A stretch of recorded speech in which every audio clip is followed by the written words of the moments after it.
Muy bienvenidos todos a la Cueva de Platón con su locutor Kevin Merino. Damos inicio al podcast en 3, 2, 1. ¡Qué alegría! Un nuevo día y un nuevo podcast. Y más aún si es con estos grandes invitados que se mueren por hablar. El día de hoy nos movemos a lo jurídico, a lo filosófico, por lo que espero puedan expandir sus mentes y salir de la cueva. Es un completo honor para nuestro podcast presentar a Matías Bernales, Araceli Mellado y Matías Olivares. Hola Kevin, ¿cómo estás? Muchas gracias por la invitación. Me presento, mi nombre es Araceli Mellado, soy profesora de Derecho, especialmente del área de Filosofía del Derecho, y es un gusto estar en tu programa. Hola, buenas, mi nombre es Matías Olivares. Hola a todos, hola Kevin, muchas gracias por la invitación a este podcast muy interesante. Mi nombre es Matías Bernales y bueno, como dije, es un gusto aquí poder conversar y analizar sobre la ciencia del derecho. Muchas gracias a todos por haber venido. Me eduqué lo que más pude sobre el tema y elaboré unas cuantas preguntas. Sin embargo, al ser este un podcast educativo para la comunidad, vamos paso a pasito. Un poco antes de comenzar el podcast, comentaron brevemente sobre la ciencia y el derecho, lo cual me llamó bastante la atención. Para la gente común y corriente como yo, al escuchar la palabra ciencia, imaginamos un laboratorio, gente con batas blancas y experimentos mortales. Y en el caso de derecho, imaginamos a alguien de corbata y libros. ¿Es posible que el derecho se vea como una ciencia? ¿El abogado se va a un laboratorio, el científico a la corte? ¿Cómo encajamos esto, amigos míos? ¿El derecho una ciencia? ¿Creen ustedes que el derecho es una ciencia? Tienen ustedes la palabra. Sí, Kevin, porque el derecho es una ciencia social. Igual, para generar debate podríamos cuestionar que la ciencia solamente es lo que se comprueba científicamente. Tenemos que tener en cuenta qué se entiende como ciencia del derecho y por tanto se entiende que la ciencia del derecho la tiene por objeto el estudio, o mejor aún la interpretación, integración y la sistematización de un ordenamiento jurídico determinado para su justa aplicación. Por tanto, según la definición antes mencionada, se puede suponer que el derecho sí es una ciencia. Evidentemente hay puntos contrapuestos aquí y es mejor ir desmenuzando el problema. ¿Qué es una ciencia? Primero que nada. Bueno, la ciencia es una disciplina que se encarga de estudiar e investigar con rigor los fenómenos sociales, naturales y artificiales, a través de la observación, la experimentación y la medición. Todo esto para dar respuesta a lo desconocido. La ciencia es el esfuerzo que tienen los seres humanos para entender la historia del mundo natural y su funcionamiento. Volviendo. Si derecho es una ciencia, claramente debe tener alguna diferencia con otras ciencias. ¿Cuántos tipos de ciencias existen? Bueno, Kevin, te las puedo resumir en 4 ciencias. Están las fácticas, formales, naturales y sociales. No sé si Matías me puede ayudar con las definiciones. Sí. Las ciencias fácticas son aquellas que se extrae el conocimiento de la observación de fenómenos. De esta forma, consideran que lo que sucede puede ser explicado de manera empírica y generalizada, posteriormente por medio de teorías. Son ciencias totalmente observables y reproducibles. Hay quien considera las ciencias naturales y sociales como un subgrupo de este.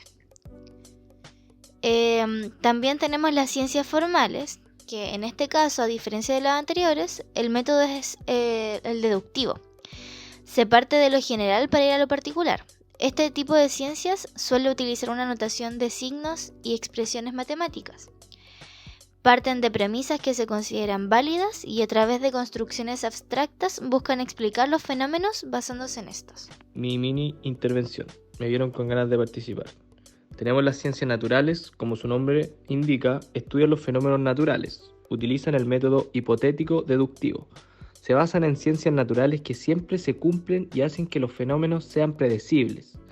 A su vez, se pueden dividir en las ciencias físicas y las ciencias naturales. Las primeras estudian fenómenos naturales y las segundas a los seres vivos. Ciencias sociales. Por último, tenemos las ciencias que estudian el comportamiento humano. También utilizan el método hipotético deductivo. Estas se centran en el ser humano como individuo o en su forma de actuar en sociedad. En un principio se clasificaron dentro de otros grupos hasta que conformaron el suyo propio. Utilizan métodos cualitativos y cuantitativos. ¿Y dentro de cuál de todas estas ciencias se encaja derecho? Disculpa, pero para participar de igual forma y estando a favor de todo lo dicho anteriormente, la ciencia jurídica, o también llamada ciencia del derecho, es una ciencia social. Es una disciplina que estudia, observa el comportamiento de los seres humanos y su conducta para posteriormente integrar y sistematizar normas a un ordenamiento jurídico para su correcta o justa aplicación. Tiene ordenamientos jurídicos distintos como objeto de conocimiento. Increíble, la verdad. Creo que en este punto solo me queda la duda histórica. ¿Cómo se ha enfrentado históricamente la discusión sobre la ciencia del derecho?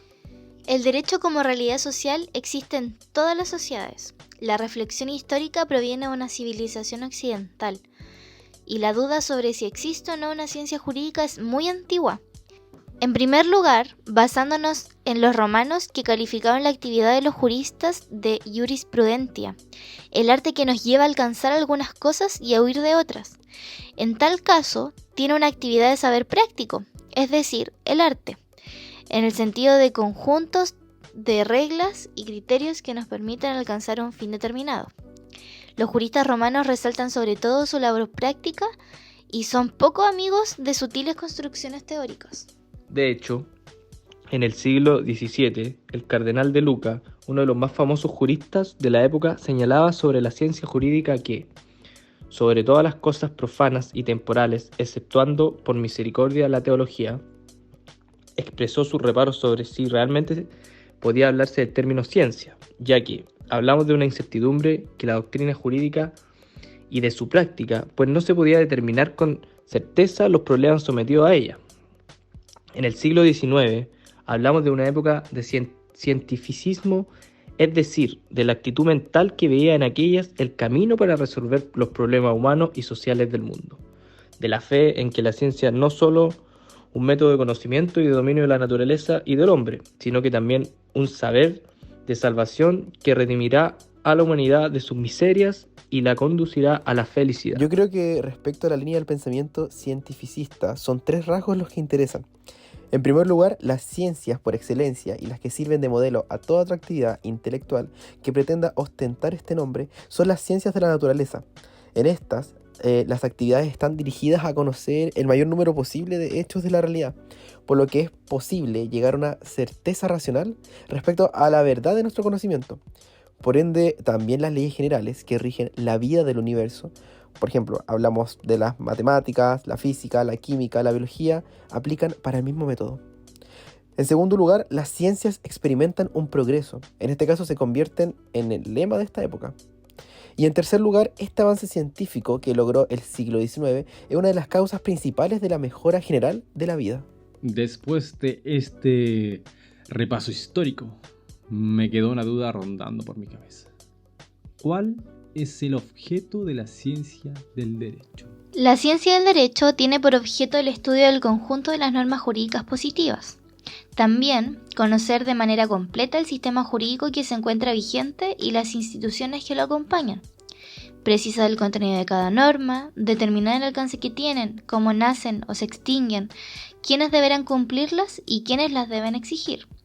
Se ocupa de fijar el espacio dentro del cual se aplica, el tiempo que ordena la conducta humana y, por último, las consecuencias que acarrea su incumplimiento. Estudia un sistema de conceptos, instituciones y principios jurídicos aplicables en un tiempo y espacio determinado en función de unos fines. La ciencia del derecho ha de ser fiel a su objeto, la norma jurídica positiva, integrada en un orden jurídico y los principios en que se funda. Esto no implica un relativismo moral y menos indiferentismo social, simplemente una actitud mental para analizar y conocer por separado y en profundidad el derecho positivo tal y como es. ¿Y dónde ubicamos la ciencia del derecho? La ciencia del derecho se ubica dentro de la teoría de la justicia, teniendo como fin principal el investigar los valores del derecho y el fenómeno valorativo. Esta ciencia, por tanto, tiene el objeto de discernir cuál es la conducta adecuada para alcanzar en una determinada relación. Por tanto, esta define lo que es justo en las relaciones interhumanas y especialmente lo justo en casos concretos. Me imagino yo que como en todo deben presentarse algunos problemas. ¿Qué problemas tiene el científico del derecho para hacer ciencia? ¿Qué dificultades acarrea? El derecho como ciencia sociocultural es una actividad problemática que se edifica en la investigación profunda e interdisciplinaria, a fin de lograr, entre otros, el análisis y cuestionamiento del ordenamiento normativo, sin descuidar el contexto socioeconómico que le da la vida y le determina. Ustedes, como expertos ya en el tema, ¿qué problema detectan en la ciencia jurídica? La neutralidad. La ciencia no es neutral porque nunca es neutral quien la lleva a cabo, porque el ser humano no puede ser neutral en su totalidad. Ahora bien, en la consolidación de esta perspectiva tradicional, resultó fundamental la idea de la Universidad del Conocimiento Científico-Tecnológico, posibilitando, entre otras cosas, por la pretendida neutralidad valorativa de la ciencia respecto de todo entorno sociocultural. Es decir, la validez universal de la ciencia y las aplicaciones que ésta posibilita son factibles en gran medida porque el conocimiento científico importa un saber neutral y objetivo, que no se encuentra influido por intereses morales, políticos e ideológicos. En efecto, se concibe la ciencia y la tecnología de modo abstracto, negando sus implicancias ético-morales y separándolas de la sociedad en la que y para lo cual se han gestado. Así, la pretendida neutralidad científica debe entenderse referida únicamente a los valores de sesgo, comprendiendo que actualmente la ciencia y la tecnología no pueden concebirse únicamente desde el paradigma del producto, sino como sistemas sociales, científico-tecnológicos en los que interactúan diversos actores con diferentes necesidades e intereses. Ahora mismo me gustaría ponerlos a prueba con un par de preguntas que hice de maldadoso. ¿Cuál es el rol de la ciencia del derecho en el mundo de la crisis ecológica que vivimos? A ver, los problemas ambientales no se solucionan otorgándole prioridad a la intervención sobre los recursos naturales, reforestando X cantidad de hectáreas, reciclando desechos o recuperando cauces. Esto no subsana la degradación del medio. De hecho, la problemática ambiental se incuba en circunstancias económicas, sociales, políticas, institucionales e incluso jurídicas.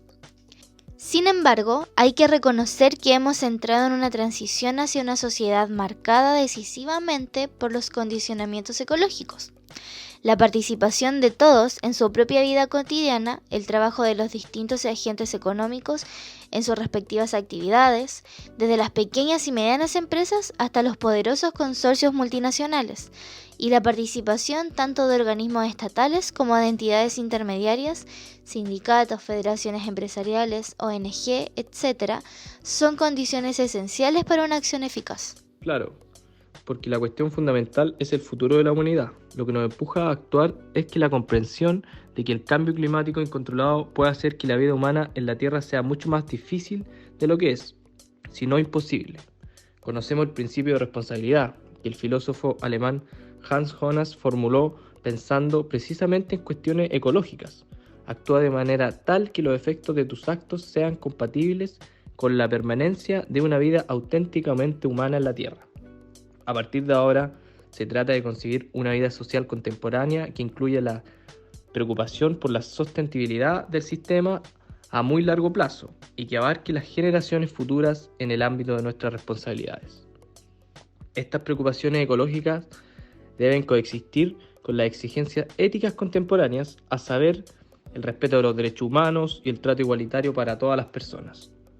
No todas las poblaciones humanas son iguales ante el desafío climático. Paradójicamente, los países más pobres son a menudo los más afectados por el calentamiento descontrolado del planeta. Por lo tanto, el respeto de los derechos humanos debe conducir a un principio de solidaridad internacional que es lo único capaz de garantizar tanto la gestión global del cambio climático como medidas específicas para situaciones particulares complejas. El principio de responsabilidad hacia las generaciones futuras y el principio de solidaridad de todos los seres humanos entre sí son esenciales para una gestión equitativa de la crisis ecológica. Uy, Vienen muy preparados, veo. ¿Qué tal una pregunta más contemporánea? ¿Cuál es la función de la ciencia del derecho en el contexto de la inteligencia artificial? Cada uno nombre algo distinto. Definitivamente en el marco legal. La ciencia jurídica establece el marco legal y regulatorio para la implementación y el uso de la inteligencia artificial. Esto implica la creación de leyes, reglamentos y políticas que gobiernan aspectos como la responsabilidad legal, la privacidad, la protección de datos y la ética en el desarrollo y despliegue de sistemas de inteligencia artificial. El objetivo es garantizar que ésta se utilice de manera justa, segura y responsable. Derechos y responsabilidades. La ciencia jurídica determina los derechos y responsabilidades relacionados con la inteligencia artificial. Esto incluye aspectos como la responsabilidad por daños causados por sistemas de inteligencia artificial, la protección de los derechos fundamentales de las personas afectadas por decisiones algorítmicas y la asignación de responsabilidad en caso de errores o decisiones perjudiciales tomadas por sistemas de inteligencia artificial. Bueno, respecto a la protección de la privacidad y datos personales, esto es muy relevante porque la ciencia jurídica se ocupa de garantizar la protección de la privacidad y los datos personales en el contexto de la inteligencia artificial. Esto implica establecer regulaciones y mecanismos para garantizar que los datos utilizados por los sistemas de inteligencia artificial sean recopilados, almacenados y procesados de manera legal y ética, respetando los derechos de privacidad de las personas. Les prometo que una más y con esto vamos despidiendo. Esta pregunta se la pedí a un profesor de filosofía y quiero saber sus respuestas. Modo examen. Ahora sí, todos serios por favor. Con uno que responda estamos bien. ¿Cuál es la diferencia entre la visión ius naturalista y del positivismo sobre la ciencia del derecho? Bueno, Kevin, nosotros tenemos que saber que el naturalismo sostiene que existe un orden moral y o natural superior al ser humano que sirve como fundamento del derecho. Entonces, según esta visión, las leyes deben basarse en principios universales e inmutables que derivan de la naturaleza humana o de una ley divina.